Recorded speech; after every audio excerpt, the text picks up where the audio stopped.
Hi hello friends, welcome to my channel. ఈరోజైతే నాటుకోడి chicken biryani prepare చేసాము.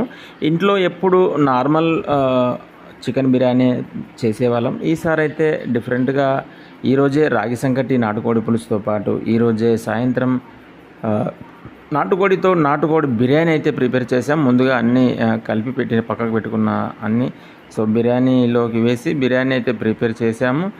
నాటుకోడి చికెన్ బిర్యానీ మొదటిసారి చేసాము. చాలా చాలా టేస్ట్గా వచ్చింది. Very very tasty. మీరు కూడా మీ ఇంట్లో ప్రయత్నించండి. చాలా తక్కువ ఖర్చుతో టేస్టీగా అయితే ఇలా ప్రిపేర్ చేసుకోవచ్చు. మీరు కూడా ప్రయత్నించండి. మొత్తానికి చికెన్ బిర్యానీ ప్రిపేర్ అయింది. లొట్టలు వేసుకుంటూ తిందాం అనుకుంటున్నాను. వావ్, పొయ్యి మీద ఉండంగానే మొత్తానికి ప్లేట్లోకి వచ్చింది. నేను తినబోతున్నాను. Super taste. మరిన్ని వీడియోస్ కోసం మా ఛానల్ సబ్స్క్రైబ్ చేయండి, లైక్ చేయండి. Thank you.